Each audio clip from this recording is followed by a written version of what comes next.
Welcome to an impromptu ramble about gaming criticism. This is likely a topic that I'll address in later videos, but it's one that I wanted to discuss sort of informally right now because it's a topic that's been floating around for a while, and as someone who considers himself to be a gaming critic, it's a topic that is worth addressing.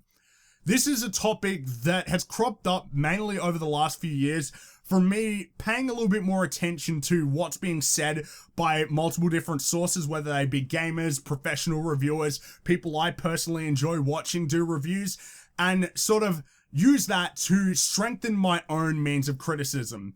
See, the way that I try and review games, and not even in terms of videos, but when I'm playing a game myself, not for a video, but if I'm sat there playing a game, the things that I like to focus on, and the way that I try and break everything down, because the way I see it, it's important that you come into a review, or at least when it comes to doing your own criticism of a game, that you really think about it. You think about the experience you had, the things you liked, didn't like, things that could be improved, things that have been made worse perhaps, how the mechanics work in play. Things like these all contribute to a I liked it or I didn't like it, or any manner of different things that you could say about a game.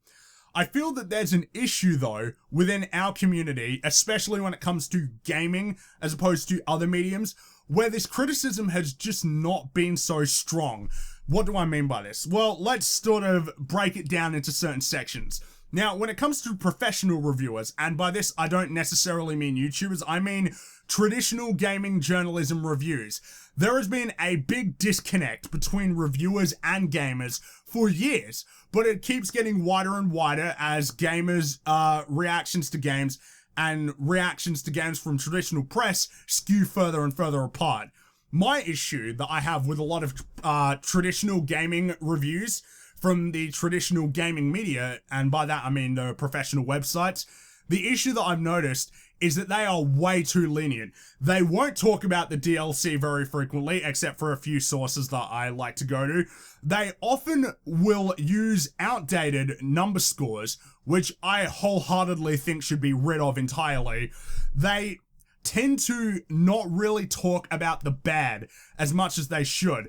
And when it comes to games with big production values, they're generally going to fare better in their eyes than other games that perhaps get a harsh rap for elements that shouldn't really be criticized. Now, we all know what I'm talking about here. Now, part of the issue, of course, with that has to do with sponsorship. I'm not talking about, here's money, review our game better, because that's not how it works. It's often a lot more, I suppose, morally grey in terms of, a company putting their ads on the website for a game, which means they're getting money from the publisher to do advertisements and the potential skewing that happens with the review. But it's also simply because I feel that professional reviewers, not all, but a lot, seem to be far too lenient.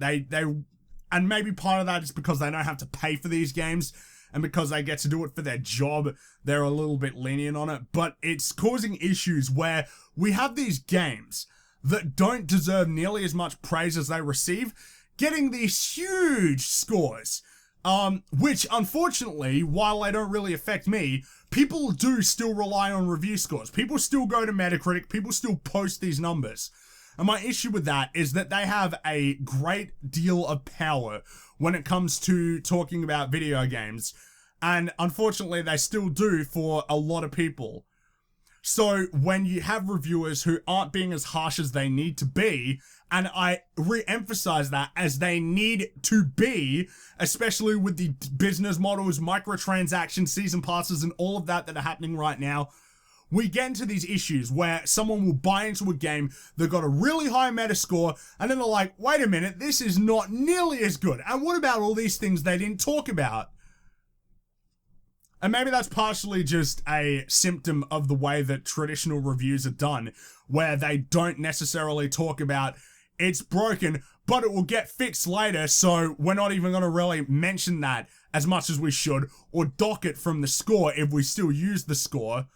Maybe this is just a whole issue with the number score being outdated, which I do think it is. I'm definitely in the camp of guys like Total Biscuit who think it should be gotten rid of entirely, because a number tells you nothing, but people still rely on numbers. Now we come to the other side, gamers.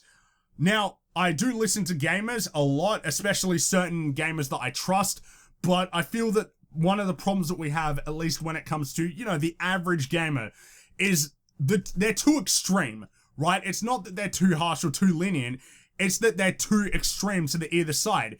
Either the game is amazing or it's trash.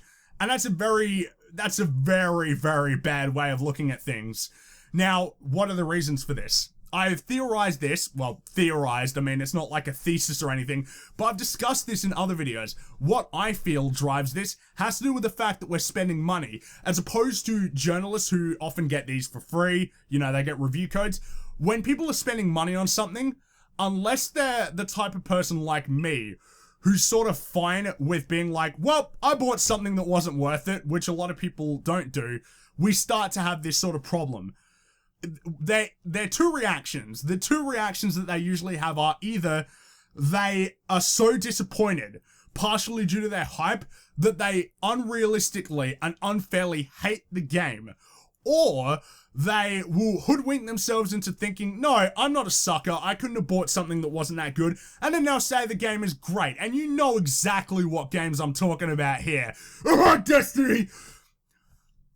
Now, my issue with this is that when they start leading other people astray because they can't accept that they made a bad purchasing decision, and then they start supporting these things, and they start to sort of, I consider it to be a sort of Stockholm syndrome, where they can't accept that they made a bad decision, and so they go around and start lying about how good something is, and they have to know that they're not having fun, or they've tricked themselves into it. And as you know, I'm not a fan of delusion, so I'm obviously opposed to this.